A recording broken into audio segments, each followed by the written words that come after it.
welcome back to the Broken Half Podcast. Iron Skull here with... JJ Cool Jacks, but you guys can call me Johnny. And our associate, Mr. Sensitive, is... He's playing with his Falcons. Alright. So, first of all, I'd like to thank you guys for the support, because our first podcast has made it past the 200s. And really? Yeah, it's pretty sick, isn't it? How much do we have right now? I mean, honestly, like what subscribers? We only have like 15 to 20. Bro, but people that have watched it, yeah, that's pretty hype. We haven't had a lot of support on the YouTube, but that's okay. Yeah. We'll be getting better videos out there, so to give you guys a reason to come out. And then we finally got comments. Oh yeah, we got some comments. Sapphire and. Oh yeah, we got requests, but we'll go into that later. And that guy that found us from Garden. Okay. So today's subject, we're going to be talking about Better Call Saul, which is a spin-off of Breaking Bad. Alright, how should we start this? What did you think of... Okay, we all know Saul the character. If you don't, Saul is a lawyer for unreputable associates. Yeah. Okay, and we are introduced to him, and he's already part of the underground world where he helps small-time gangsters or thugs to get out of trouble.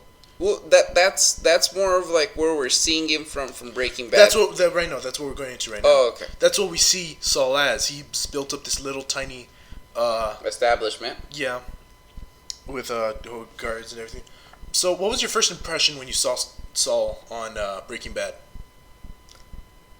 I don't know. I was a little bit like, there's a lot of mixed feelings. Like, for example, I kind of felt like this guy's gonna be like the funny character, kind of like that comedic relief during the stories when things are getting really serious.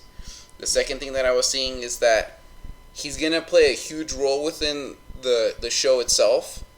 Like, he's not gonna be like a little bit of like, oh, he's just gonna help out Badger and then he's gonna disappear. No, this guy's gonna like establish himself as a character. As a character, and he's gonna help out throughout the whole show. I really liked the first time I saw Saul. He seemed very charismatic, and he was always up in the face of any officer that dared to question him. And the cheesy commercials that he had. Oh, dude, the cheesy commercials! I was like, holy shit. What was it? What was his ring?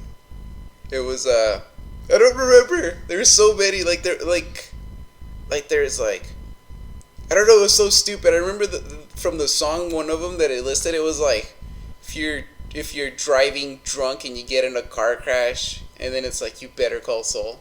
Yeah. Like that was one of them. All right, now if you guys don't know, Better Call Saul is a new show. Oh, I already said that. Yeah. Well, it's a spin-off. It's a spin-off. But so, what was your greatest fears? But did you want to see when you heard about this?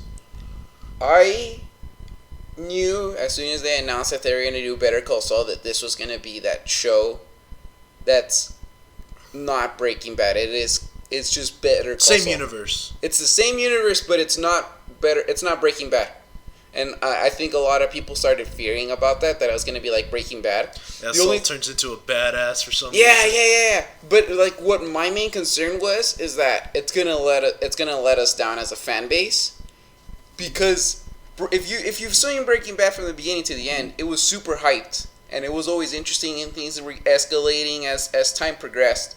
And I was really concerned that when they were doing Better Call Saul, that it was kind of gonna ruin the universe somehow. I get that, but I actually had faith in it. Saul is a completely different person than Eisenberg was. Well, I was really interested to see how Saul would like get into everything he was going to. Mm-hmm. When they announced this, I figured they're going to probably do flashbacks or they're going to do flash forwards of like after Breaking Bad happened, and then the show was going to be like a prequel to Breaking Bad and how Saul got into it until eventually he ran into Jesse and Walter. Yeah, that's what I was thinking as well. But then after much consideration, I was also concluding that there's a lot of things that could continue. Like, it'll be like before Breaking Bad, before they meet Walter White, and then during Walter White, and then maybe afterwards, because there's a few questionable things that have been going on at that time. So I think that they could probably answer that through Breaking Bad as to what Saul was actually going through during Breaking Bad. I felt like Saul was a fully developed character at the point Breaking Bad started. So now we're gonna see him in the show that here's baby Saul. Watch him grow up into being big boy Saul. Yeah. And that's good because I want to see how the character develops. And oh, by the way, guys, spoilers for the first 2 episodes. We're gonna try not to talk about them, but we're gonna have to go into some of them. All right. Have you actually looked up the characters that are gonna be popping up? No, I don't want to. I want to experience it as like. No. But have you? Do you know who the actors are gonna pop up? Or actors wise, I don't know the names, but I'm assuming like pretty much all the big ones from Breaking Bad. Do you want to know who the new ones that are gonna pop up out? No. Some of them are questionable. Name one that's questionable. Okay. That I would recognize because I know almost no actors. Okay. Betty White pops out.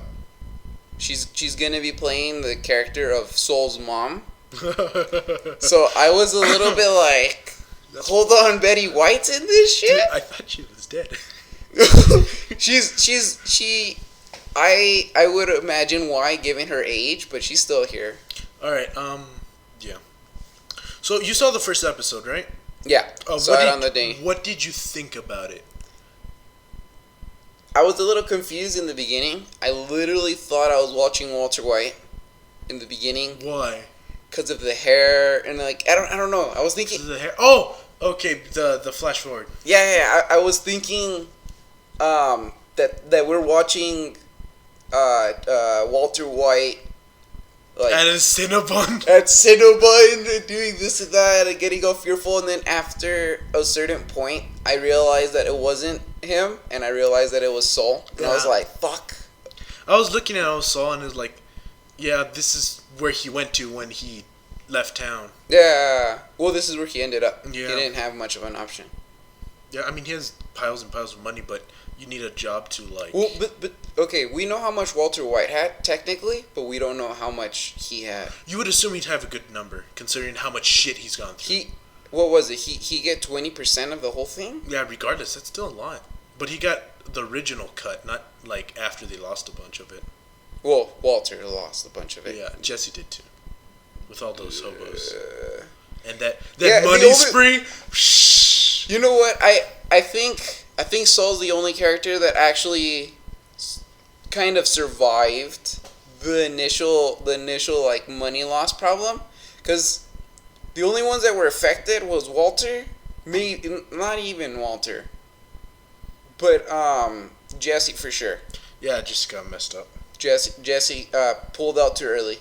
But all right, let's continue talking about Saul. Yeah, my bad. All right. So in the first episode, we see, or ignoring the flash forward, we see Saul Goodman. He's representing 3 boys that had sex with a cut off head. Oh my god! Which I didn't get that impression the first time I saw it. I wasn't sure what was going on. I knew as soon as they were waiting and I saw TV, I knew immediately Saul had lost the case. Because he lost the case and then all of a sudden, as soon as he was done talking, the guy didn't even have to say one word. He just went and got the TV. He just played it. I was laughing my ass off as soon as I saw that. Yeah, because it was almost like viewable already. Yeah. And what we've seen is we take into Saul's career. We don't know how long he's been doing this, but we have an estimate because he's been representing that old crazy guy for about a year. Because they said he's been trying to get his money for a year. Yeah. Okay. Well, I don't know. Okay. Here's what I'm assuming. I'm assuming that Saul went. He did the whole thing from the beginning. You know what I mean? Like he did high school. After high school, he went to college. After college, he went to law school. Graduated, and then I guess he wanted to get away from his family. Let's try not to think too far back. Yeah. Because I'm sure they're going to explain how he got here. Hopefully. In later episodes. But, what's it called? We see Saul, he's hanging out with this, as we can't tell at the moment, it's a sick individual. Who believes he's going to get better. But Saul knows better. Have you seen the second episode? Yes. Okay. Right now we're focusing on the I'm first. sorry. Alright, so, what Saul's been doing, he's trying to get money, he's trying to get big time, and he's trying to do everything he can, right? Well, see, the thing is, okay, and what we're seeing is right now we're seeing a lawyer basically without a firm, starting off without a firm, and the thing is, from what we can gather from this is that he's literally from the beginning. He doesn't get any cases, so he has to do public defender, and he'll get 700, win or lose, doesn't matter. He has no reputation. In fact, his last name, as you guys could see in the episode, they literally told him you need to change your name because you're following the current of another firm. You know, it's all about ownership and name. Yeah, because like, if you guys don't know this about Broken Half, what's it called? We've been trying to get this started for what was it, a year? What? No, I think it was a year and a couple of months. Okay. Well, what happens is when you're looking up YouTube and you type in Bro Ken, the most popular result is PewDiePie's teaming up with Cinnamon Toast Ken. I know, and then it's kind of crushing our views. This guy. But regardless of that, it's about the name and what it brings to you. For Saul, in his first episode, you can see he's struggling to get by, and he has this big payday that he could get, but he's with a client that we're not. Not yet. No. Because remember the treasurer. That there was. Oh yeah. Two big paydays. Two big paydays, but the wife kind of stopped him from the treasurer. The treasurer's wife was like, "Oh, let's think about this," and then she just wanted to go to another place. I felt so bad for him after that. I was like, because like after I saw that, I knew two things that he could have done. He could have said, here's the consultant fee, because he knew he already lost the case. No, he didn't know, and even then, it was 50-50. Well, as soon as I saw that how hand, it was already. It's a logical sign that he should have gone for the whole consultant fee. Okay, I don't know, because he already lost it. Yeah, but it's always that you need to be good with clients. So if they don't take you, maybe they'll recommend you to a friend, blah, blah, blah. And then the other payday was with that sick guy, which we're not sure about Saul's relation, whether they're friends or he's doing it for money. I literally thought that was a father figure. I kind of got that feeling, but I kind of feel like it's like a friend that's slowly deteriorating to the point that you're like, I don't know if I can help you anymore. Do you think that this friend... I think his friend's going to be dead by the end of the season.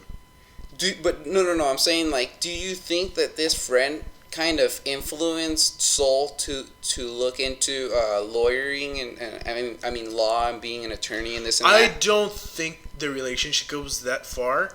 I say maybe they've been friends for 2 to 3 years. Or it could be his roommate. Like that's not the thing. He doesn't live there. And we're not even sure where he lives at this moment. Who? Saul? He has a bed at his office. He crashes with one of his clients and his girlfriend, who was kind of hot. Well, that was his girlfriend? Yeah. Dude! No, well, I thought that he was just consulting. No! Or he's just, trying to gain a client. No! Because that's like Lawyer 101. You always got to get connected and stuff like that. I never thought that. Did you not see the sexual innuendos on their dates? No. Like her sucking her fingers, dragging them along stuff and shit. No? No. God. Oh, I thought she was just slutty. I'm sorry. But a lot of girls do that kind of thing, and a lot of guys get like miscommunicated with everything. Okay. That was his girlfriend. Okay. What about that girl that he got the cigarette from? Same one.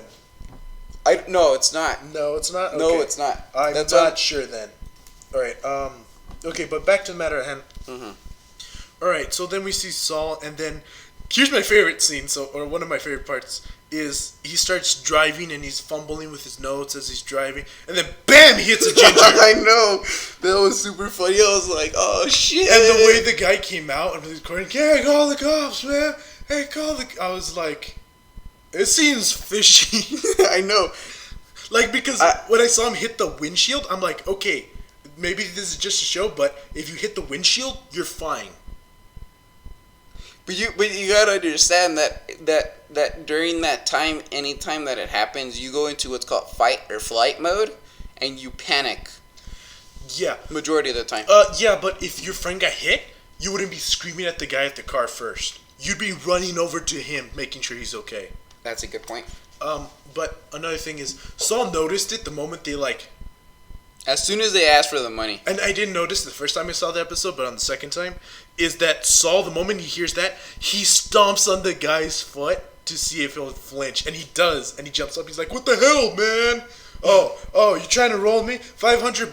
Does that car look like it's worth $500, you fuck? Oh, dude, I love the part where he's like, the only way that car's worth $500 if there's a $300 hooker in there. I was like, that you're saying that your car's worth $200? I know. It looked like a piece of shit though. I kind of realized that this is Saul Goodman before he was Saul Goodman. Yeah. As soon as he was walking towards the car, and it looks like a really nice car, and then it's like, psych, bitch, it's actually this car. Yeah, what's it called? Yeah, because he's not Saul Goodman yet. He's Jimmy what? McGill. Jimmy McGill. The first time I saw the AMC commercial, like advertising it a little bit, like a little tiny glimpse, I could have sworn it said Miguel. Miguel. But what's it called? So as the episode progresses, he later what's it called? He finds the two individuals that tried to scam him, and then he's like, "Hey, you guys want to make some money?" And they're like, "Sure." And he tells them about Slip and Jimmy, which is gonna, him. Yeah. What's it called? So what's he gonna do is he's gonna get these guys to pull the same scam, and he's gonna drive by this client that they're gonna scam and scare them away, so the client goes with him. And this is the lady that stopped her husband from going with them. Yeah. I thought that was a very logistical plan. That's not legit at all. No, logistical. Okay. Because technically, he could probably gain money from that client the way he would be doing it. He wouldn't get the initial case, but it would at least help establish that he's not a bad person. And then in turn, they'll probably be like, all right, we're gonna pass this case to you. All right. So then, what happens is they run the scam, and what was the vehicle? Brownish. I don't know. A brownish. It was a soccer mom car. I know that for sure. Okay. No, not a soccer mom car. It was like a brownish wood paneled car. I don't know, but it was this brown car. Let's just go with that. It was this brown car, and they ran the scam. The little redheaded skater boy got hit by the car. And his friend was like, "Oh, what the hell? My friend's been hurt." A bunch of people are looking over. It's a big scene. And then the car drives off. And I'm sure everyone was like, "What the fuck?" Even I as soon as I saw that, I kind of noticed immediately, like, holy shit, like, this is going to go south very fast. This is going to go so south. Oh. I had no idea. I was really it popped in my head, like, well, what if you get scared? I think there's a bunch of people that would drive off like, oh, fuck. Yeah, but you have to understand that there was a lot of witnesses in this case. Yeah. So it was a little weird how it happened. Because, and also, I didn't notice it until the second time I saw it. You cannot see into the car at all. Yeah, it's super blacked out. It's tinted, and they put it at a camera angle, so you wouldn't question it. You would automatically assume it was the girl. Yeah. And it was a girl, but it wasn't the right girl. Yeah. So what happens is these skateboarders, they track down the brown car. Well, they follow the brown car, and they call up Jimmy. What's it called? Jimmy McGill. Jimmy McGill, aka Saul. So he tells him, "Oh, she just did a hit and run. Now his plans change. Instead of scamming, they're still gonna scam her, but this time instead of taking her, they're still gonna take her money. They're gonna take a larger portion. Yeah, what they're gonna do is they're gonna charge her with a felony for hit and run, and get her money for running this guy over. So they had to change it up. So these guys go in. Yeah. They chase this old lady, and they tell her when she gets out of her car, and it turns out to be an old Mexican woman. Like, oh. As soon as I saw that, I was a little bit like, oh shit, like, I don't know what's going on, but I could feel that this is... Okay, let me put it in this scenario. If I saw my poor little grandma coming in and she was being yelled at by two white boys, I'd fuck them up. What was the name that they kept calling her? It was Biznatch. Biznatch? I don't know. I'm pretty some sure. shit. I'm pretty sure it's Biznatch, cause knowing the way that they were saying it was kind of, because I know that there was a Z there. I have And no and idea. and I, as soon as I heard it, I started like thinking of Jesse, because Jesse says bitch a lot. Yeah, but okay. It was just white boys cussing in a weird way. Remember, this show is taking place currently somewhere in the... I want to say maybe 4 to 5 years before Breaking Bad. Okay, yeah, and Breaking Bad takes place in like what, 2010? No, Yeah. they didn't. They didn't establish a timeline. They just. But said that's where they it's- showed it, because you can see in Saul, in Better Call Saul, that they're taking No, place. it took place. When was the final show? It was in 2013 or 2014. I think 2013. Okay, they actually have a Walter White grave that they were thinking of putting out No, they can't. in the show Yeah. to establish a timeline. So I want to say 2012 because it was a year Okay, yeah. two before. That's a fair thing. But Better Call Saul takes place a little bit beforehand, because everyone has a flip phone or has those big honking phones at home. There was no... It was kind of... I think, let's say 2005 earlier. Yeah, 2005 and All up. right. So what happens is these white boys are thinking, oh, well, if it's a felony and we can get more money off of it, we can just do it ourselves. And they're stupid. And, You and can't so do they that. so they hung up on Jimmy, and they start harassing this old lady like, you're in trouble, problemas, and they're just screaming at her, and then they go in, they what's it called? They follow her inside. And then a little bit later on, You hear her calling out, mijo, ayúdame. As soon as I heard And that, I was like- really I was getting like, concerned. I started to get. I because like There was- you can tell it's a scam, because these guys. Oh yeah, she hit you, and then you followed her fucking miles away. Yeah. Like The first three things that I was thinking is that, oh crap, big character is gonna pop up right now, and I was did thinking, not actually think that. I just thought they were gonna get fucked up. No, but yeah, but like if you think about it, the first 4 to 5 individuals that were introduced in Breaking Bad was Walters and Jesse, and then Jesse was working with Crazy 8 and his cousin who was Asian. Okay. Yeah. Hold on. Let's continue. Let's finish this episode so we can okay. go to the second episode. Okay. All right. So we see the end of episode 1 is Saul Goodman finds the brown car and sees skateboards out on the lawn And the window. and the window. So what he thinks, oh, shit. He goes in. He starts knocking on the door. Looks around. He looks around, and then he goes in the windows like, okay, that's it. I need to get officer of the court. I'm like, what did he just say? He open up in the name of the law.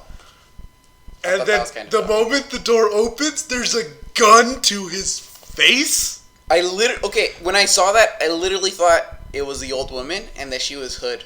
I was Oh, thinking she like, was gangster as fuck. yeah. Come on, mijo, you wanna fuck with me? yeah. Like the Miko's probably like the muscle, but she's the shit. I was like, what? And then like I saw the head and I was like, All right, and then now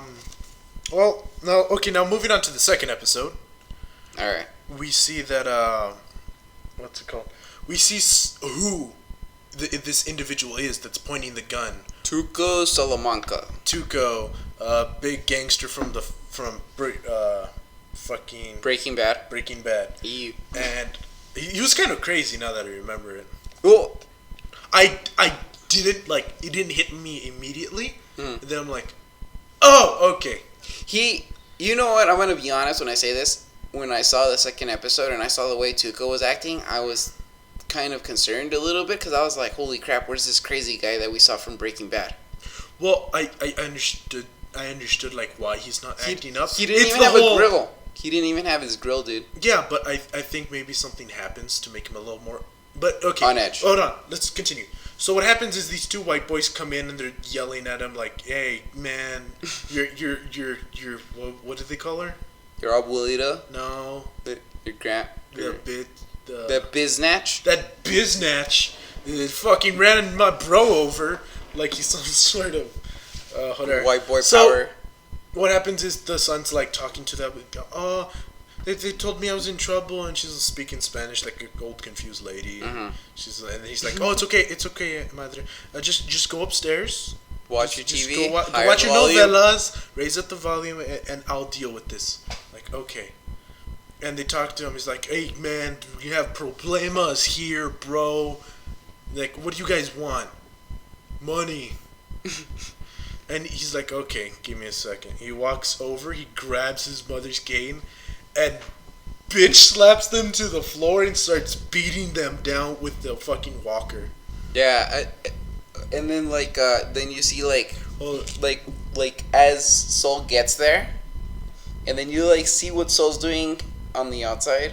yeah, okay, so then we see it from Tuco's perspective. Yeah. He sees someone knock on the door after he's taking care of these two loudmouths. And cleaning the salsa. Oh yeah, he spilled or the blood from the two guys is on the floor. Yeah. And his grandma Well, came down them. like, what is that? And she's like, "Oh, it's okay. I spilled some salsa," and he's cleaning it out. So what happens is he starts hearing knocking at the door, and he's like, What the fuck? so he gets his gun. He looks out the window. That's when Saul was trying to look into the place, and he starts knocking on the door like, "Hey, officer of the court, open up in the name of the law." And he was able to reach towards the room, grab the gun, and then go back and just point it at Saul. Yeah, no, he already had the gun with him. No. As soon as Saul was looking around, He grabbed the gun. no. He didn't grab it until after he looked back at the door.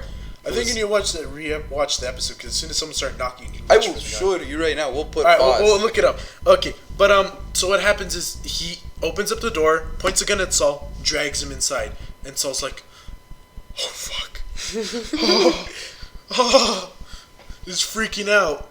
And so he sits him down, and he's aiming the gun at him, and then Abuelita comes in again. He's like, "¿Qué está pasando, mijo?" Oh, it's a salesman. He's hiding the gun from his abuelita, and so. Oh yeah, and He finally gets her to go back up, and now Saul's taking a second to assess his situation. He sees the blood on the floor. He sees this guy with the gun hiding it from his grandma. So, in a weird way, he has a small bit of insurance that this guy isn't going to straight up shoot him. Or at least not in the house. Oh yeah, at least in the house. Yeah. So that means he has a little room to breathe, right? Which is reassuring. In a way. I don't think so. So what happens is Saul's sitting there and he's like, "Okay, let me figure what happened. These two guys got in an accident, and they got a little loud and maybe disrespected your grandma, and what's it called? You dealt with them as you would imagine one would, and so I'm assuming that they're not dead. That it's a big if.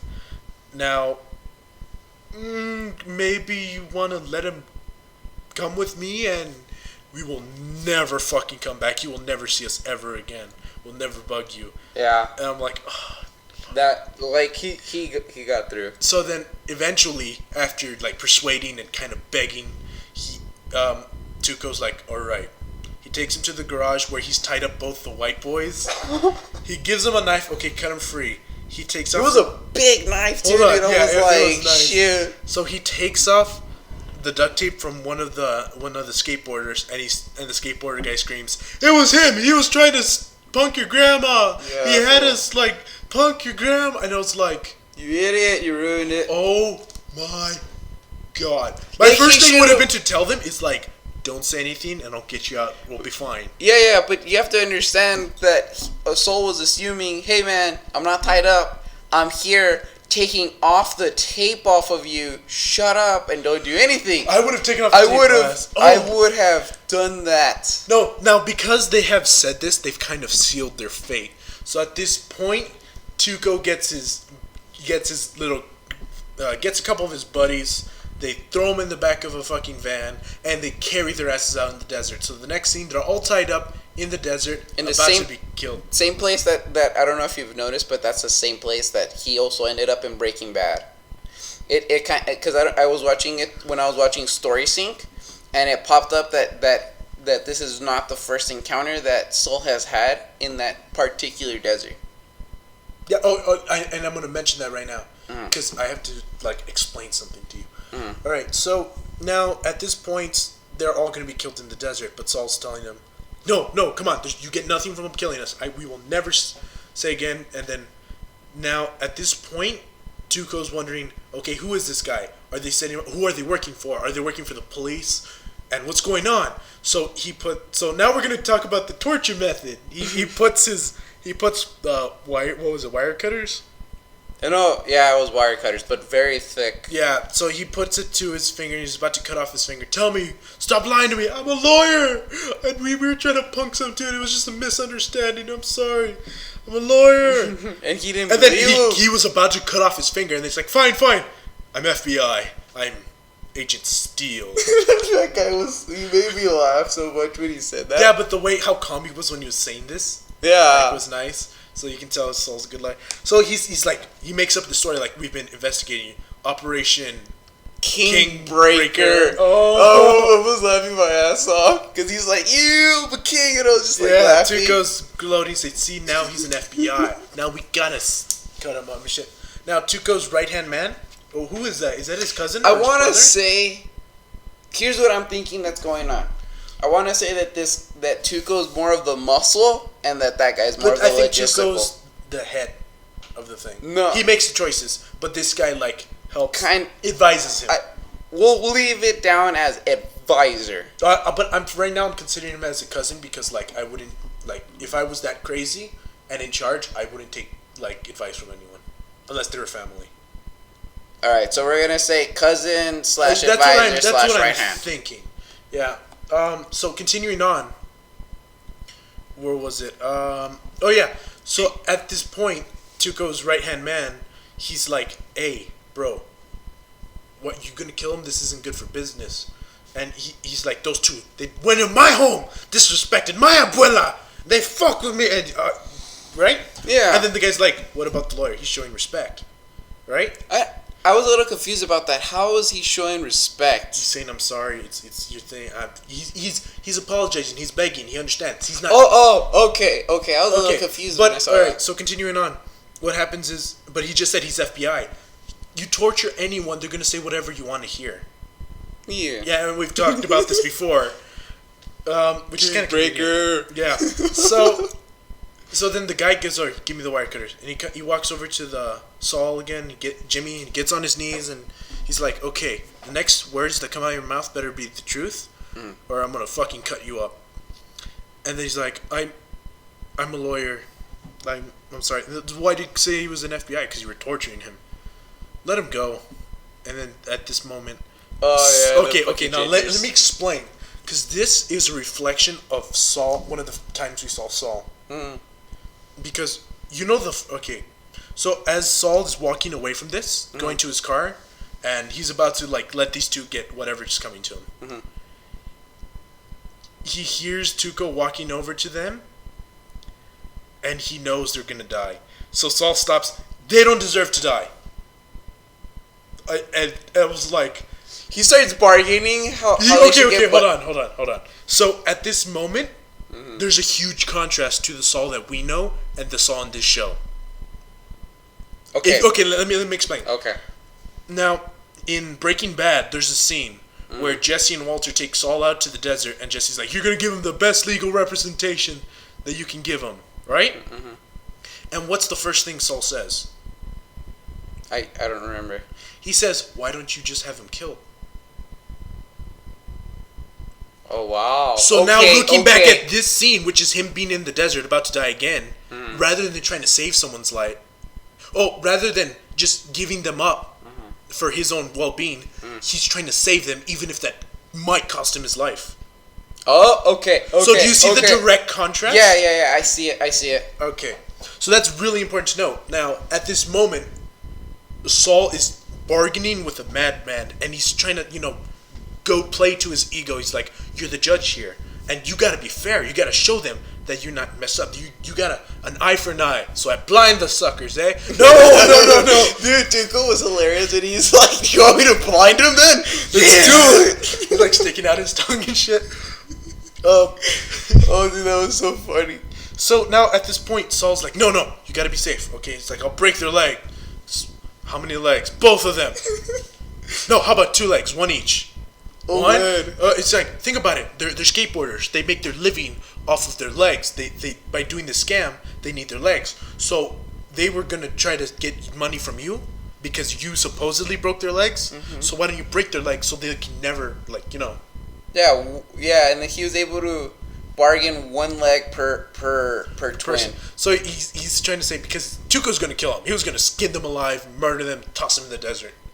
But what Saul is doing, he's like, okay, come on, you want to show that you're fair, that you're in power, because, you know, if you show fear into them, they will never fuck with you. They will never tell you about this, and you'll show everyone that you're a scary motherfucker that's fair. Right? Wait, but do you think that that's true in reality? If let's put this in a real life scenario, do you think that actually would work? It depends on the individual. Because, okay, you can really, like, apply, it's the whole silver tongue thing, and that's why I think Saul's a great character, because he's not going to be like Heisenberg, he's not going to be super smart, he's not going to be able to find some, like, magical exploding powder that he can toss out, he's not going to have, like, some sniper in the roof. All he's going to be doing is he's going to be talking himself out of situations. He's going to use his mouth, his big-ass mouth, to save himself. That is his greatest weapon and his greatest defense, which I think that's super good. That's super good. To be a silver tongue? Yeah, silver tongue is what it's called. But so what's going on is, now, at this moment, he's bargaining for their lives without giving them any, like, life-threatening, like, he wants them to be alive in the best condition possible. Yeah. So, like, losing an eye, it's a little much. Losing an arm, okay. So, now he's like, okay, 1 leg for each of them. And Tuco looks at him, and he holds out his hand, and they shake on it. I was a little scared. I was like, hold on. Are you mean to tell me that fucking Saul kind of has a little bit of a leash on Tuco? No. What? Are you dumb? It's cause, okay, in the beginning you could see that Tuco, he's the shit. He's strong, right? Yeah. But Saul's defense of talking kind of helped out in the sense of just 1 leg. Yeah, okay. You know, he doesn't have a leash on Tuco. I think you're seeing that in the wrong way. Yeah, but he bargained. He begged for their safety by applying to his logic. He's trying to, like, okay, you want to show that you're all that you're the king and you're the judge. You get to pick, but you have to be fair about it. You know, you got to be fair. Oh, okay. Make the crime fit the punishment. He's trying to talk his way out of it. Yeah, because that's all you can do. So, at that moment, Tuco breaks their fucking legs, and I saw that they cut his leg free, so they hold it out, and you see him raise his foot. I was a little bit. I started getting really sick after that first one happened, and then, like, you just see Saul, but you hear the audio, and then as soon as the second twin, and I hear like a crunch, dude, I got really sick. Dude, I really got sick. It didn't bother me that much. I had to. I've heard that before. I know, but I like literally, dude, I had to pause and like just like get some water and stuff like that, because that, like, I've never been actually put in a situation like that, dude, but I was already starting to get really sick because of how intense it was. That was pretty good though. But I mean, like, would you rather lose a leg for a month or so? 6 months. 6 months. That's when they estimated. So half a year compared to being killed in the desert, skinned alive. Holy shit. So at this moment, Saul realizes, you know, I'm a great fucking lawyer. You fucking saved people. Right? So now then at that moment he goes back to the shitty courthouse, the public defense. No. He drops him off, and then, like, yeah, he drops him off, and they're like, "You're fucking crazy. You're the worst lawyer. You're the worst lawyer. I just saved your life. I'm the best lawyer." That was fucking great. So at this point, he's sort of reinvigorated. He's like, I can do this. So he goes to the court every freaking day, and he keeps going. And did you hear it? What was it? Petty, the guy he kept talking to, Petty, because he kept asking the guy, and he kept repeating the same sentence. Isn't that from a movie? No, it is from a movie, because he referenced that it was from a movie. No, it's the Order 66, or it's the, what's it called? It's the, what happened? It's petty, Showtime? It's petty theft. Yeah. But what happens is in that, it's like imagine you stole a candy bar, but you tried for a felony. Okay, hold It's on. something super shit. Is it the one where it's showtime and he just like moves his hands and he's looking himself in the mirror? Okay. Okay, but that guy that he kept talking to, he's like, and he kept repeating the same sentence. It was just a little something. Oh, that guy. He's like, it's a penalty for No. For, What it was, it's petty theft. No. It was 5 words. Yeah, that's why. Because I know the phrase. Do you want me to look it up real quick? Yeah, let's put pause.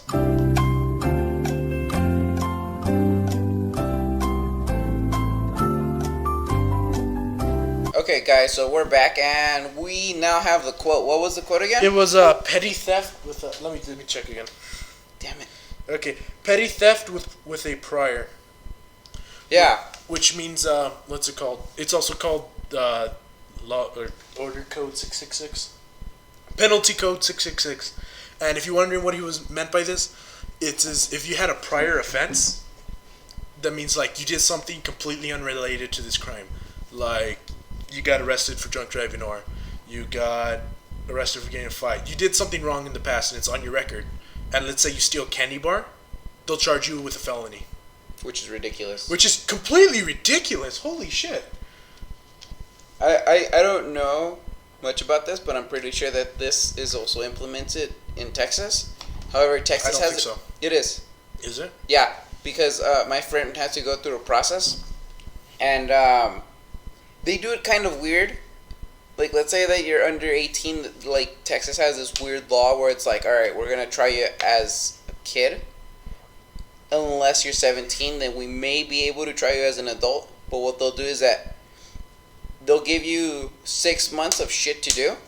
And then after those 6 months, then you can do what's called an expunge. You have to get a lawyer to do that. And then it gets expunged. And then if you what Texas does is, this is really fucked up too. Let's say that you commit another crime. They try you for 2 different crimes after that. That's what Texas does. That's weird. And that's fucked up. But back to the show. So at this moment, Saul is reinvigorated. He's like doing case after case after case, making money. And you can see him slowly getting frustrated. Then he's on a date with his girlfriend. I didn't think that was his girlfriend. I thought that was some sort of like client. Or hooker. And then as he's doing this, he sees on the next table. That's a $300 hooker. Okay. So now he looks at the next table and there's a guy breaking breadsticks, which I've never seen before. You have to understand that everyone has their own thing, man. Okay, I know, but the. So as this is going on, Saul is slowly getting sick to the point that he runs inside and vomits because of the broken legs and shit. I thought, like, that's great. That's great. He wasn't looking at the legs though, according to the camera. No, the camera angle. The camera angle. When it was happening, he didn't. Yeah, he like glimpsed like yes. Yeah. No, he was looking at it. You could tell. And he slowly got sick and he vomited. Then he drove to his crazy friend's house drunk, and you can start to see that his friend is slowly deteriorating worse and worse. Yeah, and then they established that he has what's called electromagnetic something like that, which is basically technology kind of affects the individual, which I don't know the specifics. I think that it's a psychological problem. I think that sounds like a psychological problem. But it's actually possible. Like, for example, if the way to actually establish it, and anyone can do this, is that you literally need to stay away from technology for at least a week or 2. Like, no phones, no laptops. You can watch TV and you can do shit like that, but just stay away from it for like 2 weeks, and then pick it up and then just act like anything's normal, and then you're gonna start to feel kind of sick, Yeah, I like that. Like that's how you could getting distracted again. I'm sorry, no, but I'm saying like that. That's I get you. That's a way to find it. We'll talk about psychological stuff later, but so at what was it? At this point, Saul goes to his office. And he kind of and you can see he has a bed there too, so he just chills there from his hangover.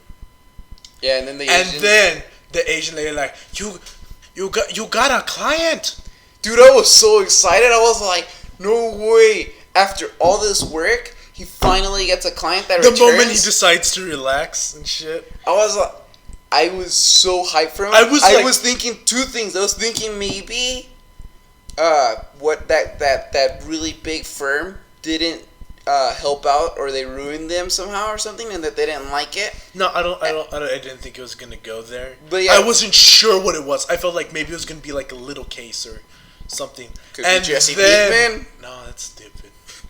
Anyway, so then the next thing you see is that Tuco's the right hand man walks right in, and then you see Saul like. It feels so bad for him because he had to like organize his shit, and then he's like, and now he's just like, I'm gonna die. Yeah. And then he's like, don't worry, bro, I'm here. He said, okay. He's like, I'm here to help you out. What do you mean?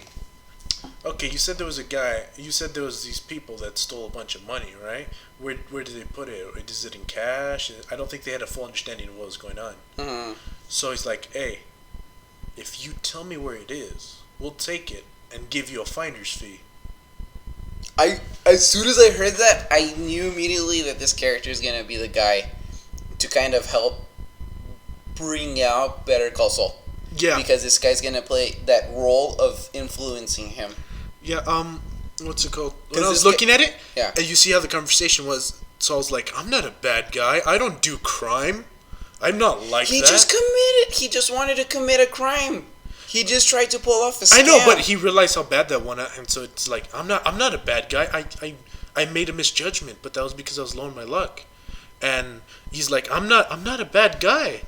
And you can tell because this moment, he's never gonna lose his luck. What's it called? Because if you look at how he was in Breaking Bad, I could legitimately consider him a bad guy.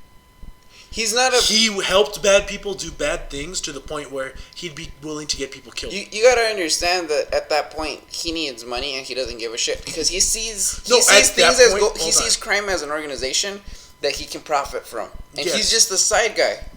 Yeah, but at that point he accepts that he's part of this world. Yeah. So like, what's it called? That's why like he made that suggestion. You can see the contrast where he's first starting off. He's trying to save lives. And when he, like, towards the end of his career, he didn't give a fuck if someone died so long as he was getting paid. You get what I mean? Yeah. So it's a little weird when it comes to that. But, so now the guy tells him, okay, when you realize you're already part of the game, let me know. And I was like, that's pretty good. That's a pretty good line. I mean... Because I guess you could tell that the guy from the beginning knew that Saul had some bad in him, but he didn't know how far he could take it. Yeah. I think we're going to see, like, Saul's limits. And if you saw in the previews, shit's going to hit the fan in episode 3. Ooh, what? Oh, yeah. Yeah. So, at this point, the guy leaves him a number in a matchbook. That may get replaced eventually, because, remember, he has to change his name. Yeah, so, and maybe this will be why he changes his name, or why he knows that guy that helped him relocate. Well, I'm a little curious. I'm pretty sure in the future episodes it's gonna explain where Better Call Saul got the name. I think he did change his name because of the whole firm thing.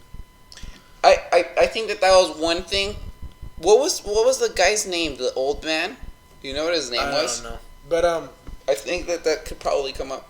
Yeah, so. For Saul, what are your hopes that the series is going to go to? Okay, well, after the first 2 episodes, I'm not disappointed. I'm trying to reference Breaking Bad, Better Call Saul, like episodes where he pops up and like kind of characterize. And I'm rewatching the episodes, so that I could get all that. Because I don't know if you know this, but Vince Gilligan, he's more of like a symbolic person. A lot of the things that he does throughout the shows are symbolic. And when you rewatch the first episodes, the first time, you wouldn't catch it until you rewatch it like maybe 2-3 times. You'll start to catch them. Yeah, there was a lot of that. So I need to. I'm probably just gonna do that. Yeah. Well, I really enjoyed Better Call Saul, and I do recommend you guys go watch it because it's great. Hold on. Would you recommend that they watch Breaking Bad first so that they know what's up? And then maybe lead on to Saul? Because I think that... I think anyone that's aware of Breaking Bad is I know, but I think the majority of fans are aware of Breaking Bad. I know, but I'm saying there are individuals that have not seen Breaking Bad yet. Yeah, I have. So how would you approach this side of the? I wouldn't, because it's a spin-off, and I feel like certain spin-offs you have to see the original. Some can stand by themselves, but like okay then because they're making a lot of references and a lot of symbolism to the old show. But if you were to watch Better Call Saul, I think it would still be interesting not having any knowledge of Breaking Bad. That's what I was trying to get at. I was trying to be like, do you think that without Breaking Bad knowledge that you could still watch the show and still be intrigued? I think in a way it might make it better, but in a way it might hurt itself because there's a lot of if you're aware of Breaking Bad, yeah. then you know Saul's gonna survive these encounters. Every time there's a gun to his head, it's not gonna kill him.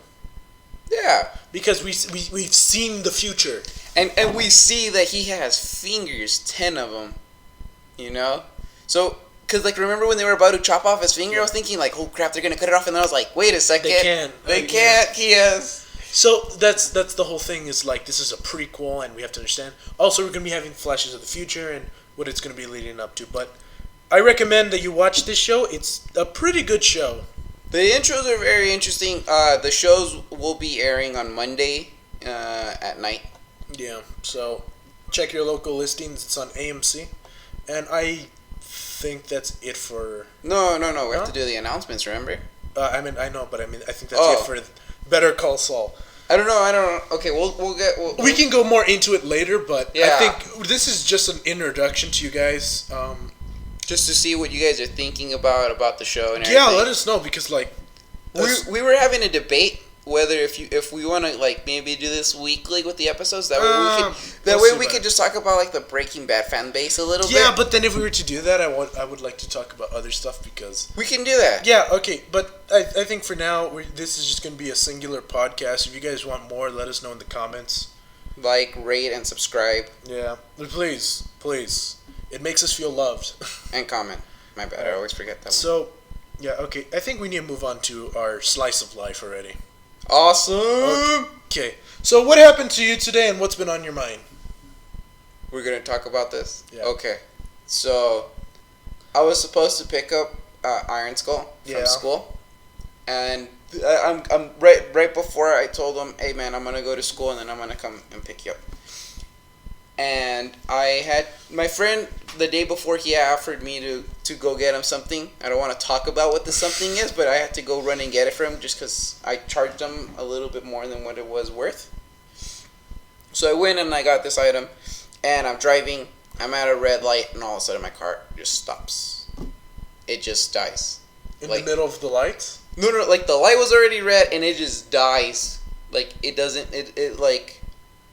It's really weird because it was like my car was like trembling in a way, and then as soon as it stops, I see that one of the things kind of like just went down all the way to 0, and it just like cut off completely. What the fuck? Yeah, and this isn't the first time that this happens, so I figured, oh, okay, this is an easy fix. I just need to turn it off, pull out my key, wait like a few seconds, then plug it in and turn it up, and it didn't happen, and. Like I was getting like bashed and yelled at and honked and everything. Fucking police was like, hey, calm the fuck down, people. Police officer's like, what the hell's going on? I'm like, I don't know, officer. It just died on me. He's like, all right, here's what we're gonna do. We're gonna let this crowd go. We're gonna go behind them, and I'm gonna have to ask you to put it on neutral so we can push your car. Yeah, I was about to say, because I've seen what's it called? Because over here, there's the most dangerous fucking cross section in America. Yeah. Like right down there. Yeah. Yeah. So what happens is I saw a car get like their car died in the middle of this intersection. Oh fuck. And then like people just started running out of their cars to help them push out of the way, because that's a super busy area and someone's gonna get hurt. Mm-hmm. So people will just help you and push you out. But like the moment shit like that happens, neutral, start pushing it to like the safest place possible. Yeah, but you have to understand that where I was, it was kind of crowded. Yeah. So even if I opened the door, I was already stepping on the other lane, and they were already moving. Did you turn on your emergency lights? I did. Right. Whoa. Yeah. Like I saw it was flickering, but it was flickering a little fast, so I didn't know if it was even going through. Yeah. So, they were just checking it out, and they're like, "Oh, this is an easy fix." And I was like, "They're like, your battery died somehow." I was about to say. And they just hooked it up, and then they started it up. But they did like the officer dude that I got was really chill. He's like, "All right, man, like, how long have you been driving this car?" And I was like, "I've already maybe 4-6 months on it." He's like, "Have you done an oil change?" I was gonna do that maybe later on. Like, you know what I mean? Like, there's a lot of problems. He was just like a little confused as to what the hell was going on. I was getting scared because he's like, "All right." I told him, like, he was ready to call the tow guy, and I told him, "Do me a favor and let's not call for 30 minutes and see if we can figure this out and see if this is an easy fix, and then afterwards we can establish that I need a tow truck." Yeah, dude. So is your car okay and everything? Yeah, my car's fine. I told my parents and everything, and they're just like, "Fuck, we have to get you a new battery and this and that." Like, my car's it's not a piece of shit. It's just so problematic. Yeah. Like we just solved the problem that we were having before with the car, and the problem was that when you would fill up the car tank and you would start it up immediately, it would take some time for it to even turn on. Literally, like, the engine was off completely, and we found out that you need to wait like a few minutes and then you can start it up, and it'll just start up. Oh. So. Right, so anything been on your mind? You know what? A lot of school, but I am gonna kind of give a shout out to my favorite show that's gonna come out Friday, which is why I'm trying to finish up all my homework. I'm a huge fan for Michael Conley, and I'm gonna show you this. Michael Conley's an author. Right. He writes a bunch of different novels, and a lot of his novels that he writes, the really good ones, start to get like movie deals and this and that. His very first one was called Blood Work with Clint Eastwood. And it was about a serial killer that's killing off this people, and there's this FBI detective agent that's like trying to investigate and trying to catch the guy. And then all of a sudden he gets like a heart condition or some shit like that. And then his second and most famous one is what's this called? The Lincoln Lawyer. And it's about how this guy's defending a criminal who's playing off an innocent person. And supposedly he tried to rape and then murder a prostitute, and then he finds out that this individual framed one of his original clients. Oh shit. Yeah, so he tries to maneuver, try to get the guy. So it's super interesting. Now, the show that's coming out is a long running series, book series that he's been writing. It's called Harry Bosch series. Harry Bosch? Harry Bosch. Well, his real name is Hieronymus Bosch, and he's a L.A. Hollywood Detective 3. And the story kind of lightly reflects that this guy was up and coming, very good homicide detective that survived the Vietnam War, came back, and then, because he was really young, they kind of trained him in a different way, and he's just a really great detective that's able to solve any crime. And he gets this one crime called the doll maker case, and by luck he catches the guy, and he kills the guy because it's a gun battle and everything, and IAD fucks him over, and then he goes into Hollywood Division, so it's like a downgrade. And he starts, solving different crimes within the Hollywood Division. And it's super interesting, the novels. But the author, Michael Conley, got the rights from Hollywood. Because Hollywood, once they have a grip on something, guys, they don't let go. And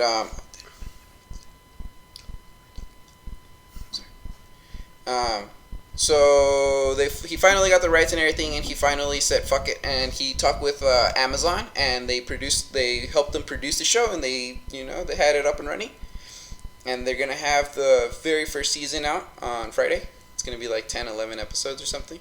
So I'm super hyped. I've been waiting a year for this. That's nice. About it. I've been reading like books, stuff like that. It's pretty good. It's fine.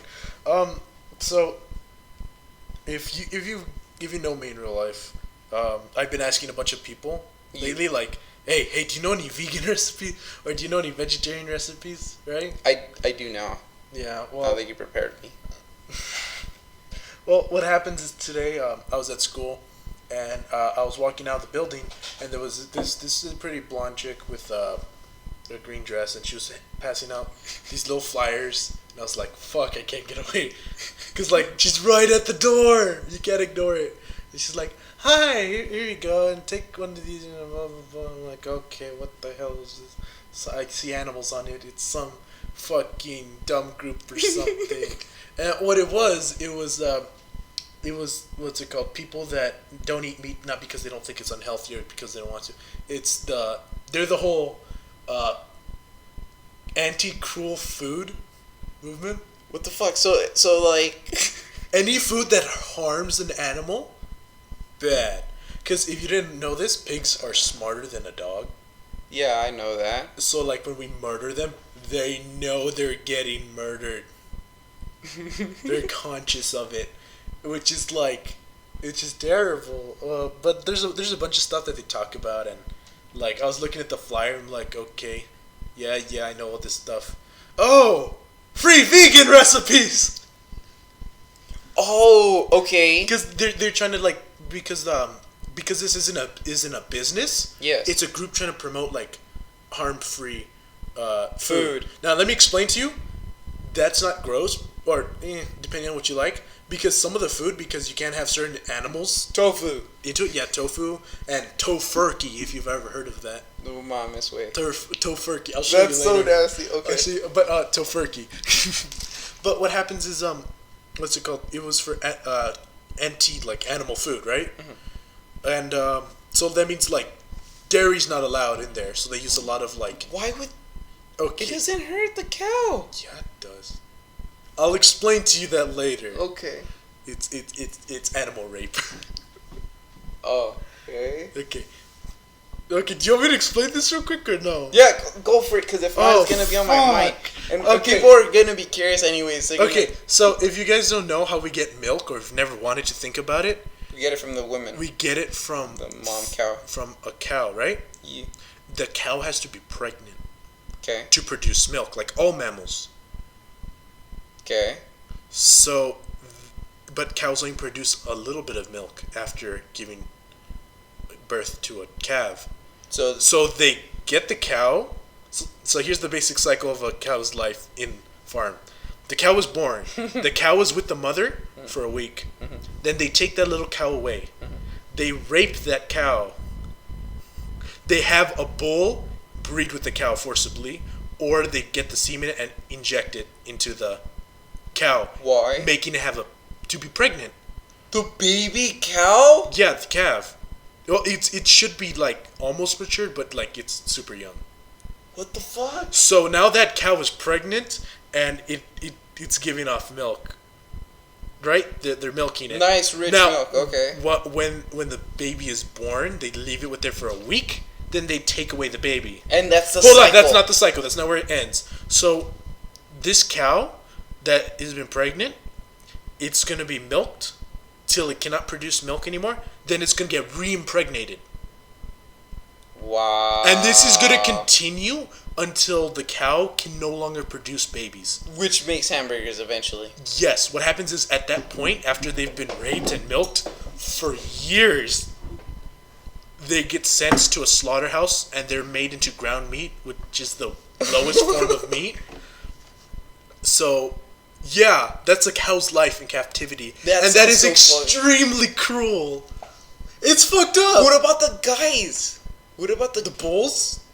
Oh, there's no guy cows? All cows are female, bro. Oh, all cows are female? All cows are female. If you ever see a cartoon where there's male cows, that's incorrect. Bulls are male and cows are female. As far as like my understanding of it, all cows are female. I'm gonna look it up to make sure. Look it up, bro. But because like fuck? okay. So this group is like don't eat animal cruel fucking food. Because do you know what they do to chickens? I've seen What Super do they do? Size Me. I've seen Super Size Me. No, screw that. That's about unhealthy cooking, not the Status. No, but like what they do. So yeah, they have a bunch of chickens in a closed space, right? Yeah. And they shit a lot. They shit. No, I'm not joking. Okay, what happens is they basically live in a pen, shoulder to shoulder, and they're shitting all the time. So they live in poop. Right? That's unhealthy. Oh crap.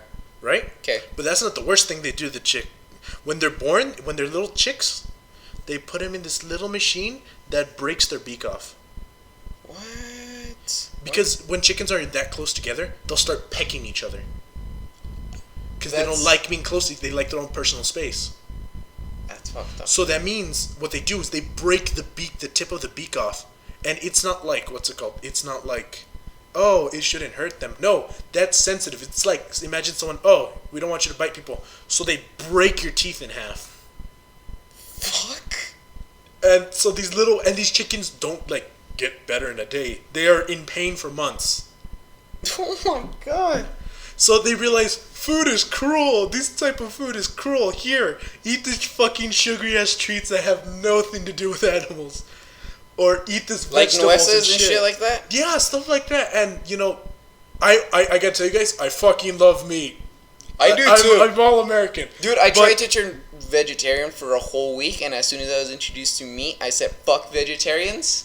Because oh my god, I'm not like that. I try to eat what I can, but I get that, but like, it's more of like proportions. It's all about proportions. Yeah, it's about proportions. I mean, like you shouldn't eat meat every freaking meal or day, like because the amount of meat and. But we're Mexican.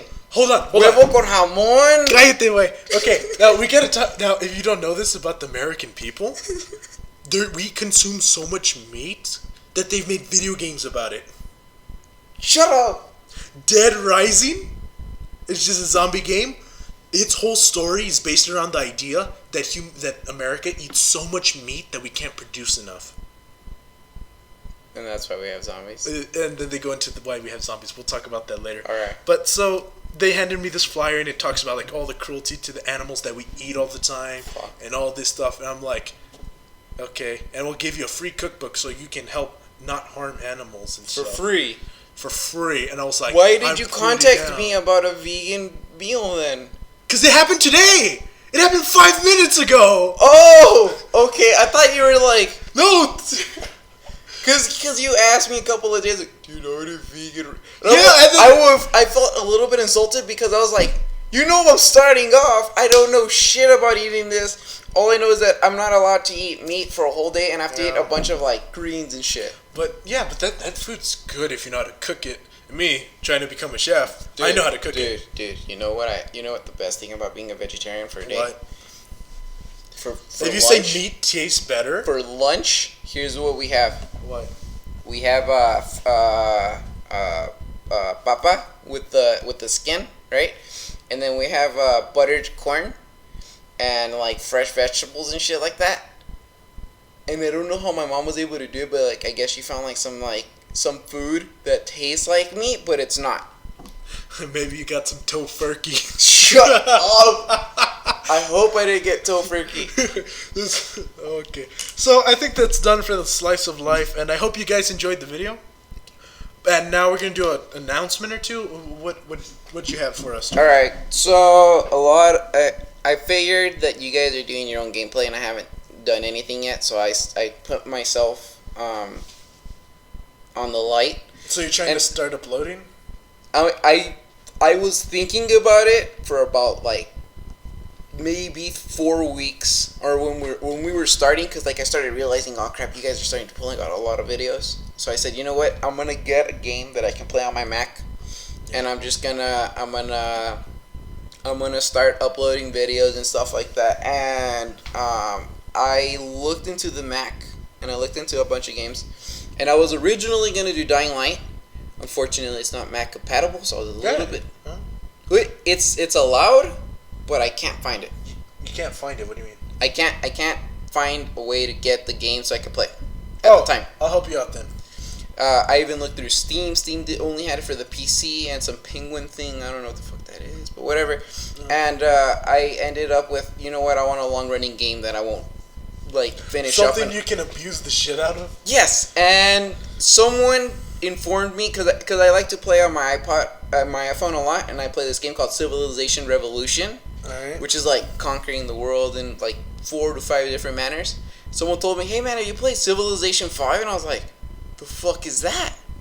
They're just like, "Oh, it's like this, but you know, on your laptop, and there's like a lot more shit you can do." And I was like, "What?" So you're gonna be playing Civilization for your channel. I'm gonna play Civilization 5, and I got 2 other games which I've never played before, and I haven't touched the game yet. Alright. And it's BioShock 2, and then Batman Arkham City. Alright, so check out Johnny's channel. What's your channel name?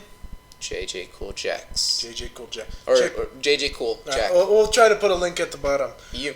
Well, that was it for today. Sorry about such a long podcast. This is Iron Skull. And this is JJ Cool Jacks. And this episode's been brought to you by Tofurkey.